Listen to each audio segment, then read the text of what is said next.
Welcome back to the Think Strong pod. How are you today, Az? Very well. Back in the hot seat. How are you? Very, very good. You're back from a little bit of illness.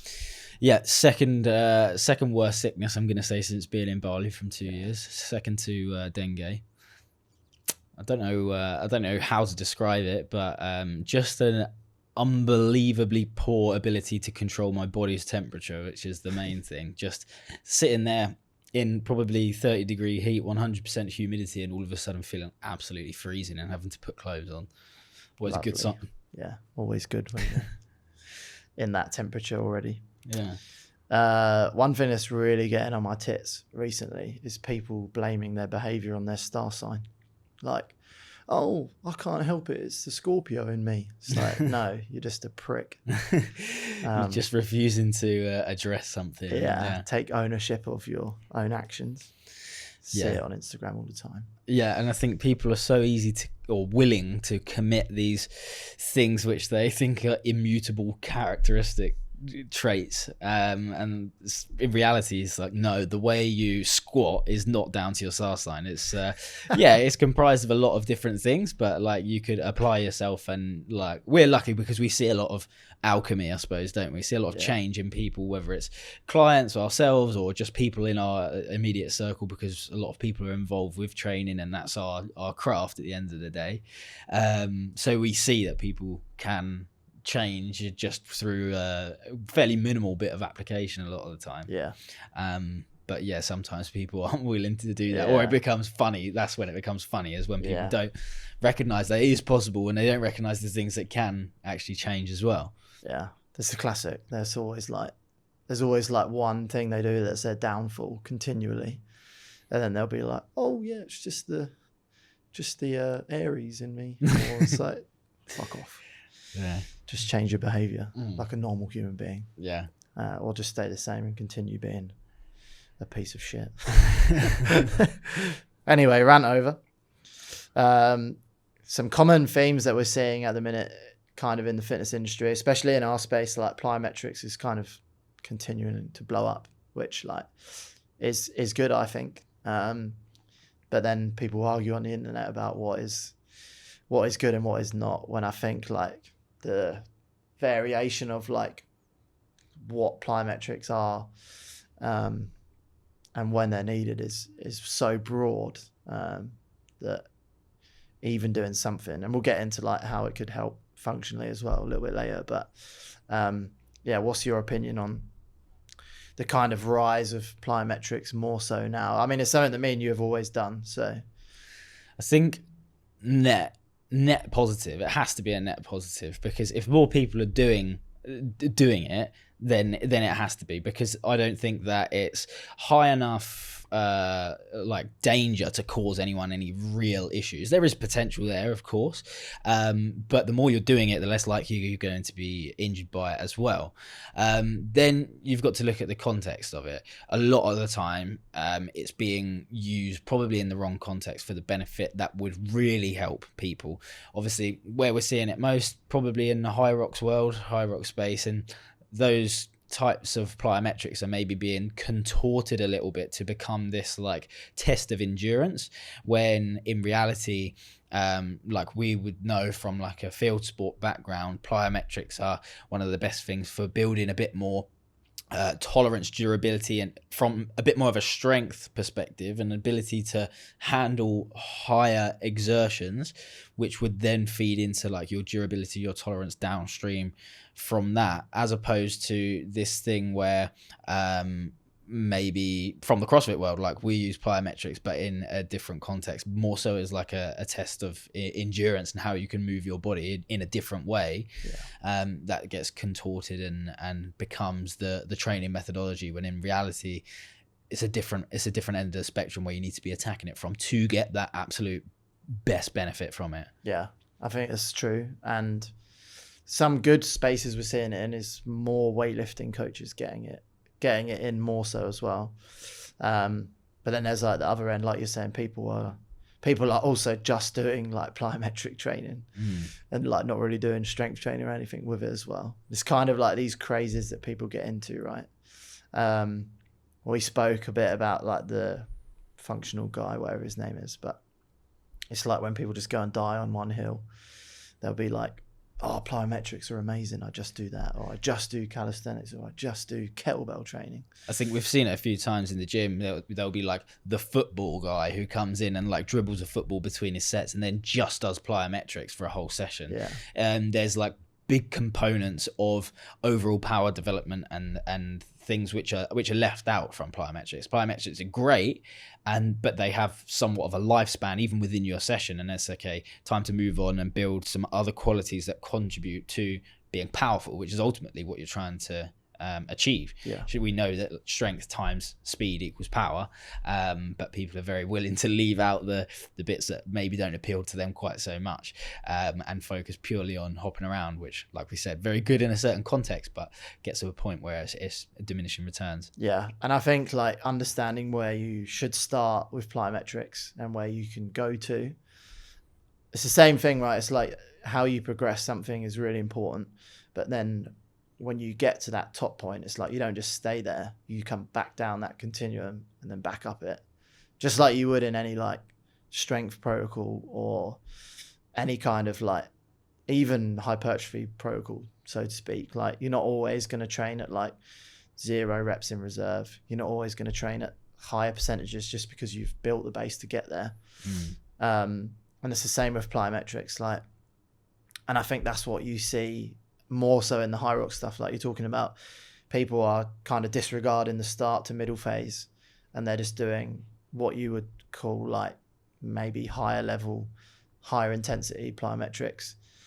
And then they're like, yeah, but I did all of like my pogos and I did all of my like plyometrics before I run, and I still got injured. It's like, yeah, because you haven't done all of the base work to prepare yourself to even be able to do those plyometrics. So like they think they're doing the right thing, but they're putting themselves too high up that kind of spectrum to begin with before like having the ability to go and express that.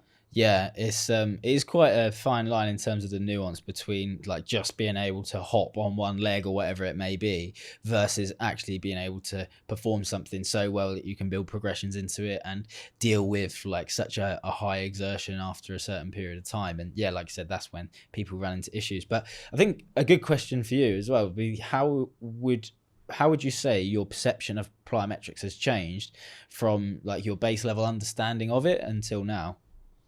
I think like to begin with, it was the plyometrics that I was doing through football was like understanding positions and how to absorb force first. That was like my entry, which I think should be everyone's entry. And it was understanding like how to use my body properly, because we would do like an A walk to begin with, and then that would be made into a very slow switch, which like you can class as a long ground contact time plyo. It's like, yeah, fast in the change, but very slow contact time. And you're like trying to absorb all of the force. And then that would go into something faster. But that was like more in terms of like how I can improve gait to begin with. And then it would move into like lateral. And that would be the same, switching very slowly to faster, then you would increase the distance.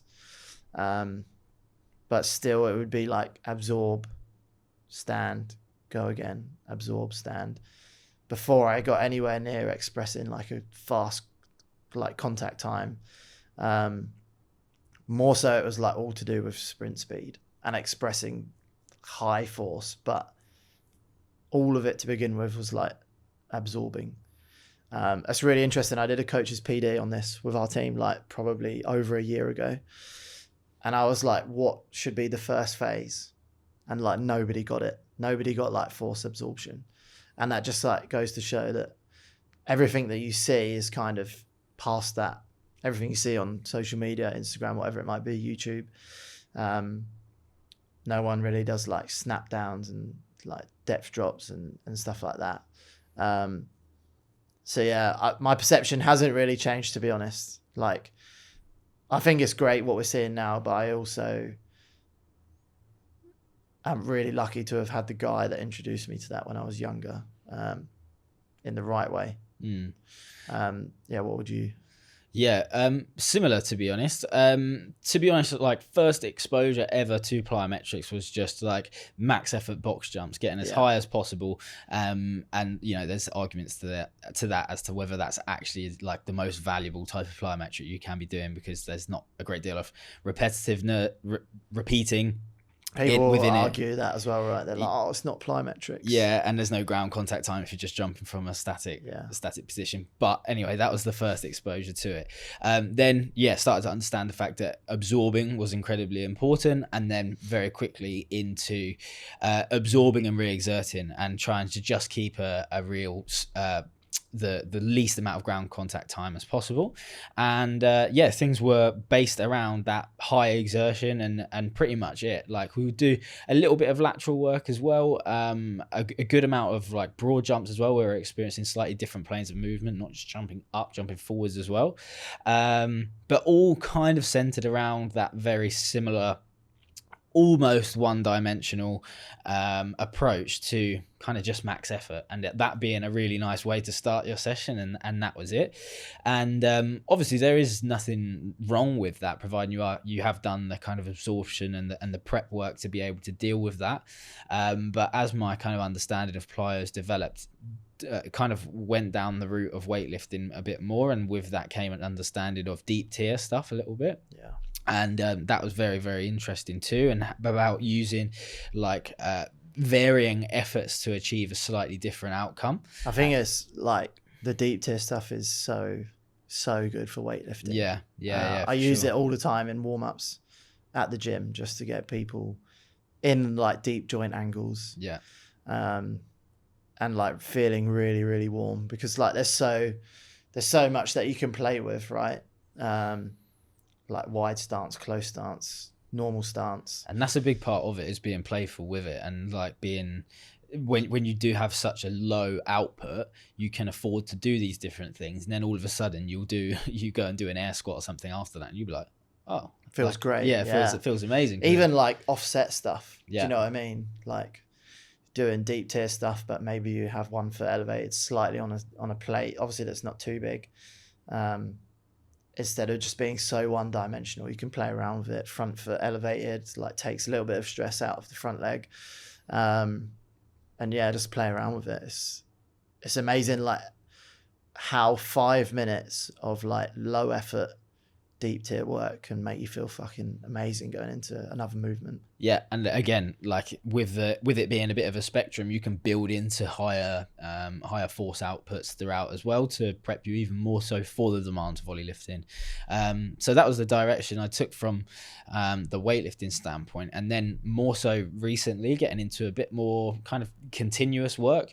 Obviously, I've always done small things that would support running, i.e. like pogos and things like that, but making an effort to have like continuous, relatively high exertion jumps or bounds, and kind of experiencing the impact that has on prioritizing a bit more tolerance for various different things.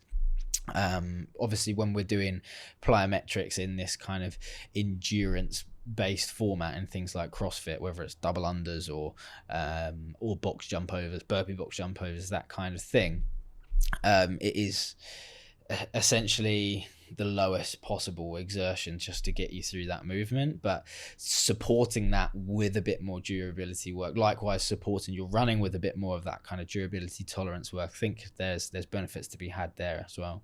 Yeah, I don't think there's any negative if you like choose the right pathway. No, yeah, like it's only going to benefit you in a more positive way. Like I see some videos sometimes on socials of like people from the age of like 60 to like 80 with like PTs getting them to do like real low level box jumps and stuff. And there's one guy that does it with a group of 3, like older, like 2 ladies and 1 guy, like white hair.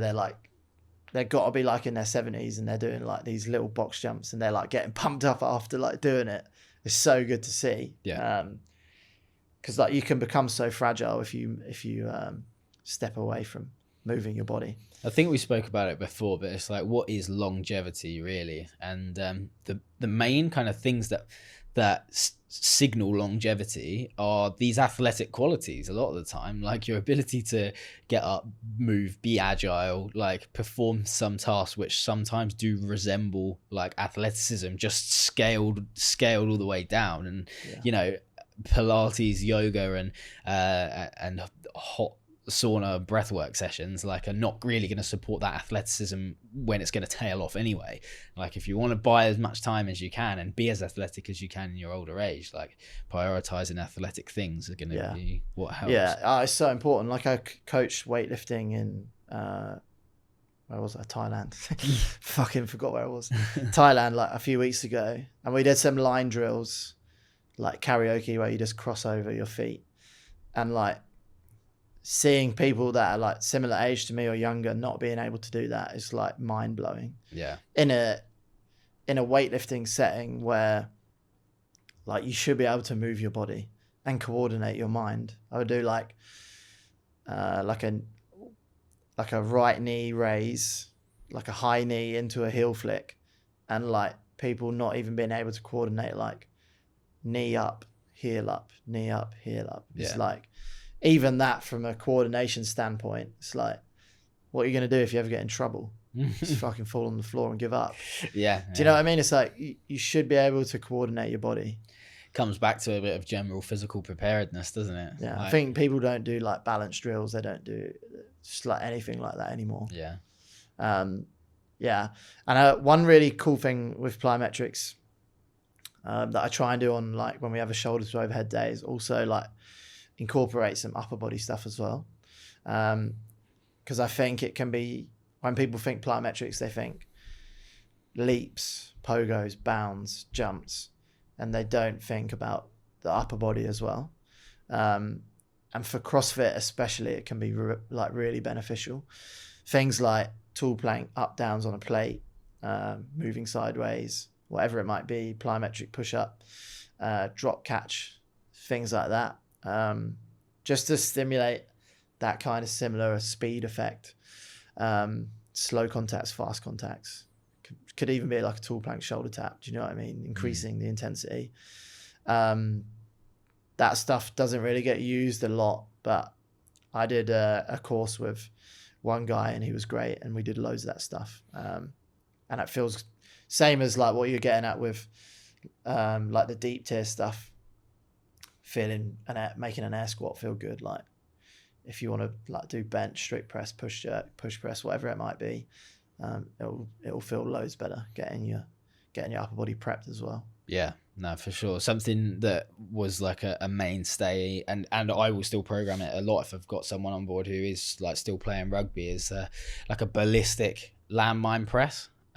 Sometimes you can even get someone to like almost drop the bar onto them, so it's like a real big stretch reflex when they come to exert against the bar.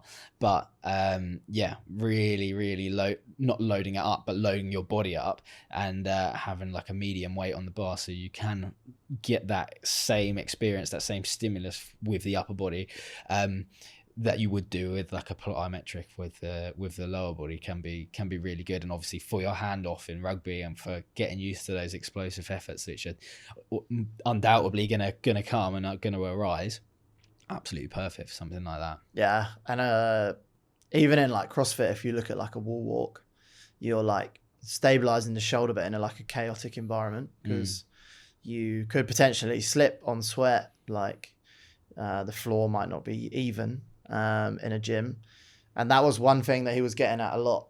Tim Stevenson was like, can you get your shoulder ready for the demands of chaos? Like in rugby, he talked about it loads. And also in CrossFit, if you think about the speed of the contraction in like in a butterfly pull up or even a kipping pull up or whatever it might be on the bar, handstand walking, like being able to prepare the shoulder for a state of chaos is good.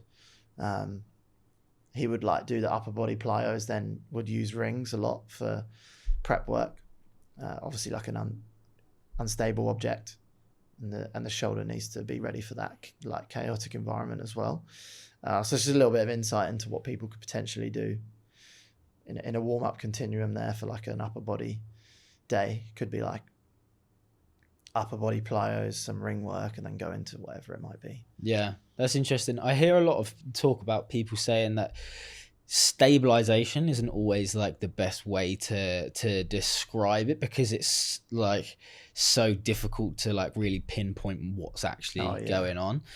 People kind of allude to the fact that like strength and coordination kind of wrap it up a bit more nicely, and when you have that slightly more comprehensive definition, you can look at what's actually kind of needed, what comprises of it. So like varying ranges of the shoulders, obviously there's so much movement available at the shoulder, and being strong through all of that is obviously what this guy is trying to achieve, and preparing it well to be strong in all of those positions, all of those various different movements.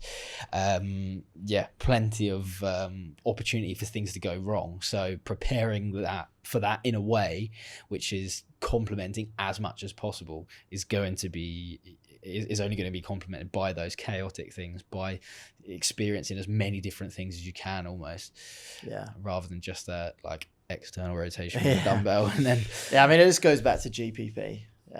It's like, what can you do to prepare best? Like, even if it's in your own program and you're looking at like what's missing, it's like, if you're not doing anything to prepare your arms to go overhead, but you're doing loads of overhead work, there's probably a bit of a gap to fill in, right? And that's when programming becomes very simple, like when you just got to look at what's missing, right? Cool. Let's park plyometrics for a minute and move into maybe like one movement. We haven't really done one of these for a while, but like, let's look at the hinge. So whatever it might be, we can look at it in a deadlift format, RDL, even the hang position, for some people that have more of a hinged hang position. Single leg stuff as well. Let's go through some common faults, easy fixes, some teaching tools, and maybe some constraints as well, just like coaching stuff that might help some of the listeners that are tuning in. Do you want to start with some common faults to begin with? Yeah, I mean, if we're looking from the top down, like let's just say a dual dumbbell RDL, very common that people will sit with soft knees and then they'll start to hinge. Maybe they won't push into enough flexion, and then their knees will just start to straighten out, and they'll gain that range by just reaching down their body. And some people can hide it really well. But yeah, something to watch for there. Are those knees straightening, and the hips, are they actually rising again? Because ultimately you're not loading the hinge pattern there. You're looking for the hips to push backwards, so for that person to push into flexion. And yes, you're going to have to cue to complement that a little bit as well, if that's something that you see coming up. Yeah, and I think, like you said, it can be really easy to hide. Do you know what I mean? If they haven't started with a straight leg, straighter angle, because they're trying to achieve maybe like a more hamstring biased position, and it's like constantly changing throughout, they're not really doing what they think they should be doing or achieving what you want them to achieve, right? So very like goal dependent there as well. I think like if you ask somebody who hasn't really thought about the way they're going to hinge, it can tell you a story about how they will do most exercises. Do you know what I mean? They'll start hinging and they'll have like an aggressive knee bend, but they've probably got quite big glutes. And then you'll look at everything else they do within the session that might be a split squat or a squat, and they'll be hinged over all the way. Like the split squat's glute, their squat is hip biased. So like the coaching thing that you can insert might be a straighter knee position, but then you making sure that they're not straightening and losing the ability to control that position. Yeah, for sure. I think it's it like we said, it's one of those ones which can hide quite a lot, and if you're not willing to study it, it can be a bone of contention potentially for someone that would, on the surface level, look like they're moving well, but then they still might be moaning about or experiencing like discomfort somewhere along the line. And that's when it's kind of, you got to play with variations, you got to play with cues to make sure things are are suitable. Yeah. I think people don't realize when they've run out of space either. So like they'll start hinging back, the hips will stop, and then like you said, the dumbbells or the bar will continue traveling down, but you can see like their lumbar spine starting to move from there. Doesn't necessarily mean it's rounding, but like you can gain quite a lot from there as well. And whether that's like good or bad is dependent on the person's ability to tolerate that. Do you know what I mean? Yeah. Say for example, if somebody does like a seated good morning in their program as well, they're probably going to be able to like allow their hips to come back and then continue moving through their spine a little bit more compared to somebody who has never done that movement, and they might be a little bit newer to hinging, and the hips will stop and then they're gaining and then they're rounding through their upper back as well. That can be quite hard to see if you haven't spent the time looking at that position as well. Yeah. And that's something that I kind of had uncovered to me a little bit more as well, in that I could always push into my hamstrings, and I would always bias pushing into my hamstrings whenever I was hinging, but not so much actually getting into my hip from the top. And that once I unlocked that awareness a little bit more, had a massive impact on how I was squatting and how I was able to keep a more active hip position when I was actually at the bottom of the squat, and that trickled down to every squat variation, like especially the ones that I was experiencing under a bit more fatigue, where he didn't have that initial ability to think about what you're doing and brace up and everything. Like even a wall ball, that benefited a lot from a deeper understanding of something as basic as a hinge, which is actually a different movement pattern. And yeah, I could see it come to fruition in a wall ball. Yeah, I think that like understanding that the movement patterns are different, but everything plays into one. So like one of the most common things that I see just through the volume of people that come through the gym is in a split squat position, the back leg, the foot will always be externally rotated. Therefore, the hips up the chain are like open. So then like the most common, the easy fix that a coach will see will be like, they'll look at the hip and they'll be like, close your hips. But if the foot doesn't move, it's very difficult to like get into a more internally rotated position. But then if you ask that same individual to do like a hip airplane, you can guarantee as soon as they start hinging back, the hips are going to start rotating out. Yeah. Just because that's their body's understanding of what it needs to do in that position.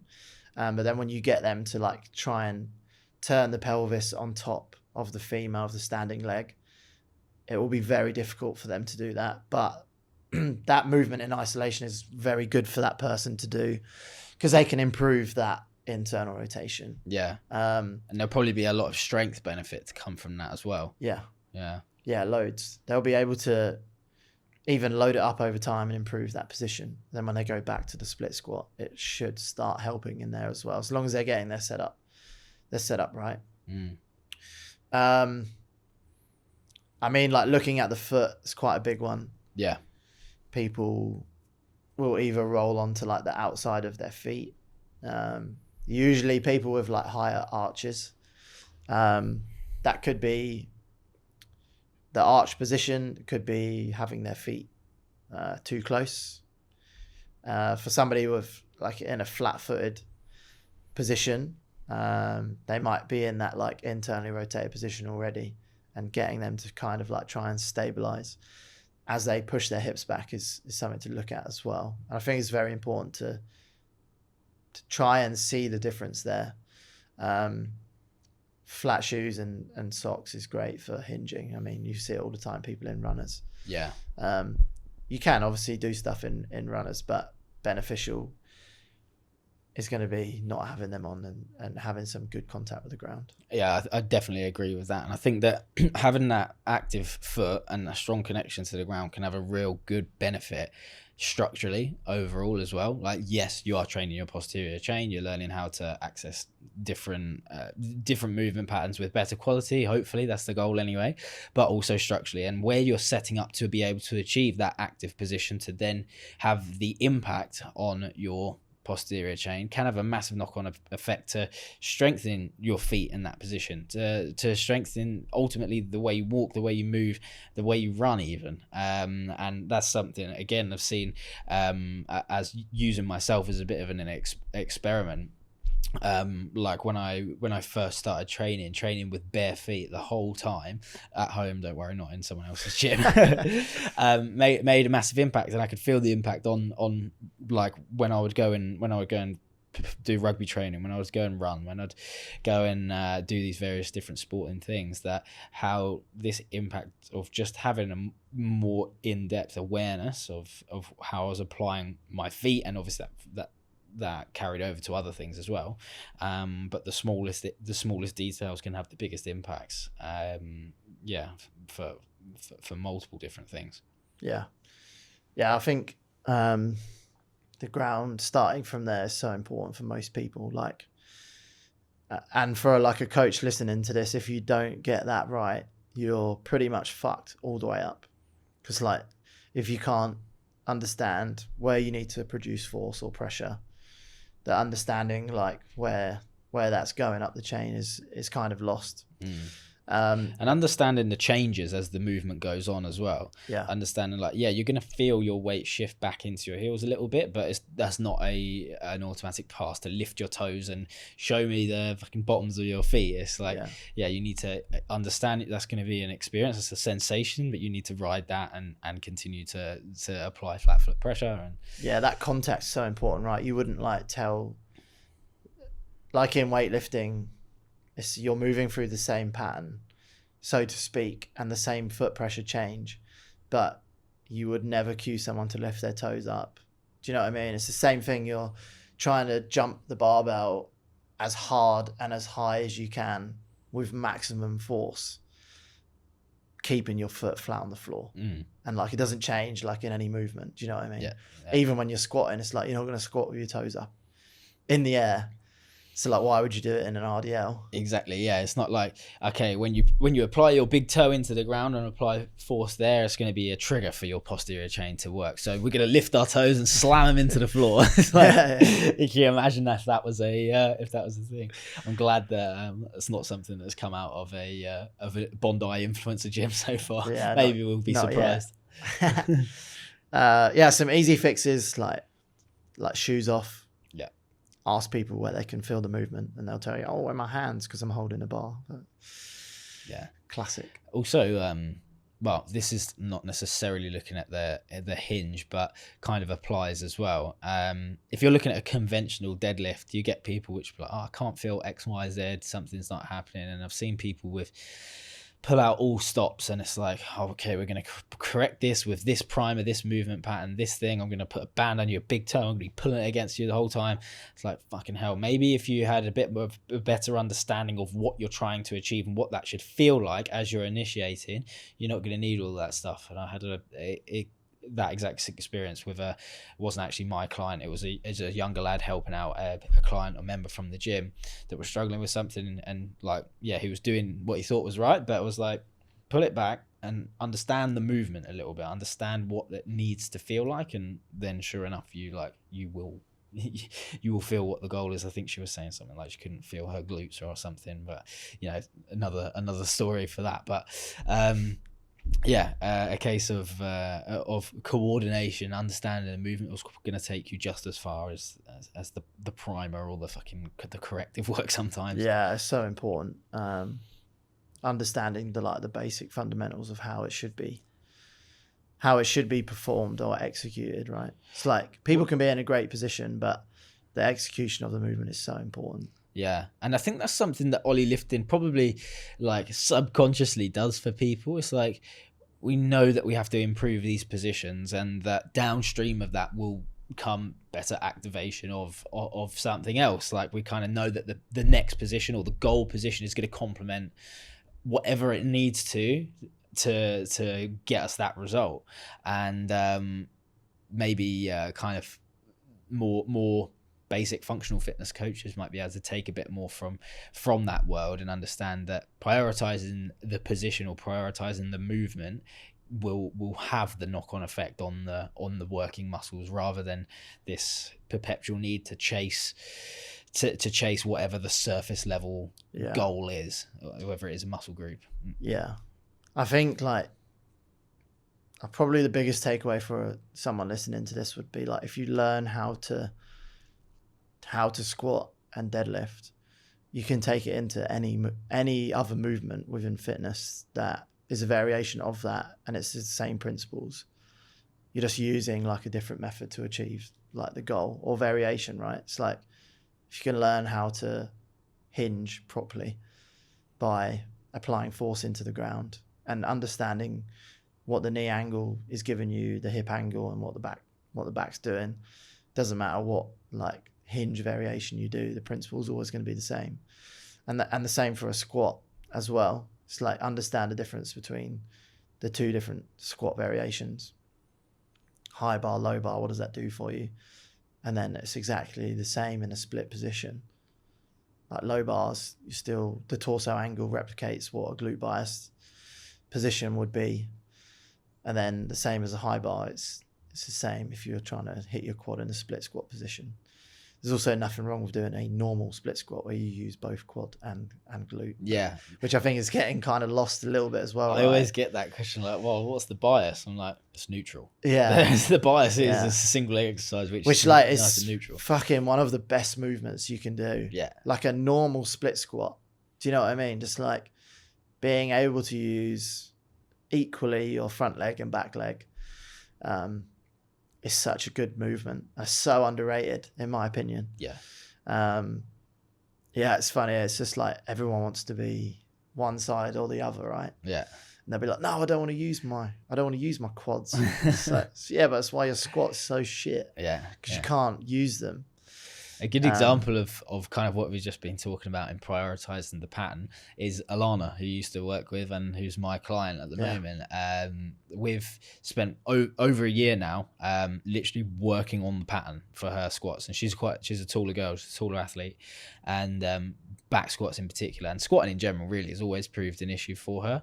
And we obviously had to establish like how to squat properly for her anatomy.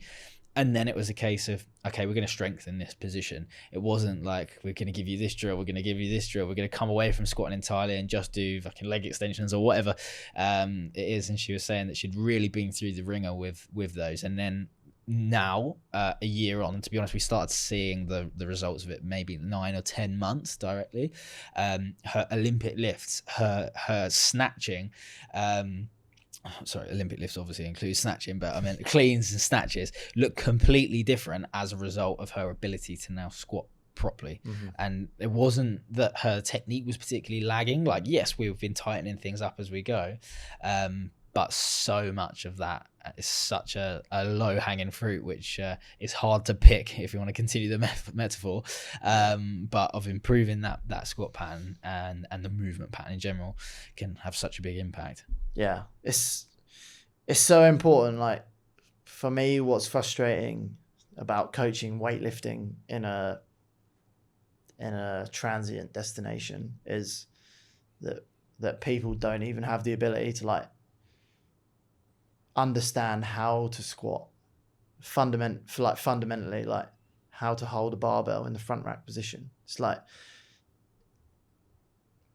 probably, I don't want to die on this hill, but like if you can't front squat, you probably shouldn't be doing a clean. I don't know what your opinion on that is, but it's fucking like, yeah.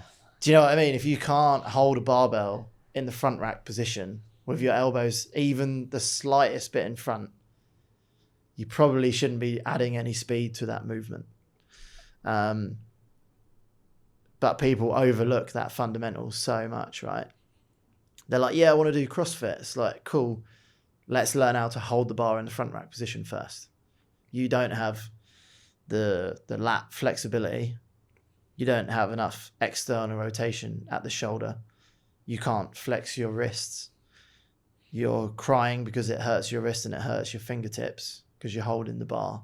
But you'll do no work outside of the session to get any better at that. And then your knees are clapping your elbows every time you go down to the ground. And you wonder why your back hurts. Do you know what I mean? It's like, just get the fundamentals right to begin with. And I think a lot of places like overlook that. And also the individual won't take the ownership on that as well. Like I've said to so many people, because I am that coach that's like, you need to learn how to front squat first. If you can't maintain this position, today is going to be very difficult for you. And I don't mind saying that, but for someone to hear that and see other people doing cleans in the session, because it looks easy, do you know what I mean? But they've put the time in to actually establish those positions. Can be a hard conversation and quite hard for somebody to listen to. Yeah, it's the harsh reality of the fact that, like, although functional fitness might be trending, it's not it's not the easiest barrier to entry in the world, especially if you're doing something barbell related. I still don't think that there's a particularly high barrier to entry. It doesn't take long. You could be so uncommitted and still get better at it. You could do 5 minutes a week probably. That's what I mean, but people are like not prepared to do that, which is very frustrating. Yeah. Because like you said, it doesn't take a lot. You could do butcher's block stretch, some wrist circles, and just have the barbell sitting on your shoulders. Even in a zombie squat to begin with. Yeah. It's like, it's not hard. Yeah. Imagine you just did those 3 things every time before you did a front squat for 4 weeks. You'd probably be able to get your fucking elbows in a half decent position. I've seen some old school methods over the years on YouTube and people even implementing them. And I've literally seen people strap their hands to the bar with weightlifting straps and stand there and wait until they can relax enough until get the bar into the front rack position. Doesn't happen always in the first session. And then they would just do it. And they were like, right, achieve the front rack position. Yeah. Not the best way to go about it, but like, that goes to show that it's possible. Yeah, it's possible. Even when people they put the bar in the rack, and then they put the other barbell on their back and they put their elbows. Oh, okay. Yeah. Have you seen that one? Yeah. So the barbell's like pulling there and they're just resting in that position. Yeah. Even stuff like that. I've seen someone do that for like ages and then they just go to the bar and they're like in a lovely position. And like, your elbows don't need to be above the bar. Like you just need to be able to get your elbows in front of the bar. Yeah. Maybe it's their star sign. I don't know what star sign is attached to bad front rack positions. All of them, I think. Could be that. Just put the effort in. Yeah. Would be the answer to that. Anything else you want to go into on hinging?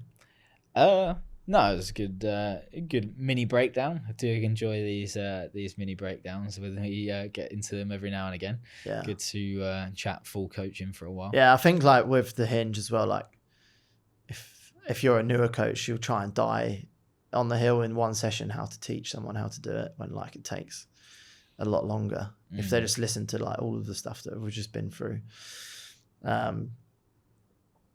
You fix like all of that and then they just have their head up every time they're going into the... Yeah. It's like, your cervical spine's an extension of your spine. You're probably going to be feeling that in your lower back somewhere just because of the extension. Yeah. There's so many little things in there, isn't there? But it's like, can you pick it apart and start implementing it when you coach?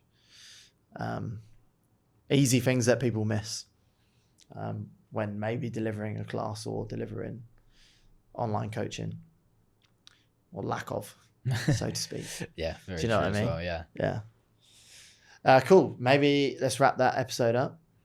Done and dusted. A little bit of insight into if you do have a star sign and you blame your whole personality on it, change it. Your star sign, that is. Yeah. And yeah, we'll see you in the next episode. Yes. Goodbye.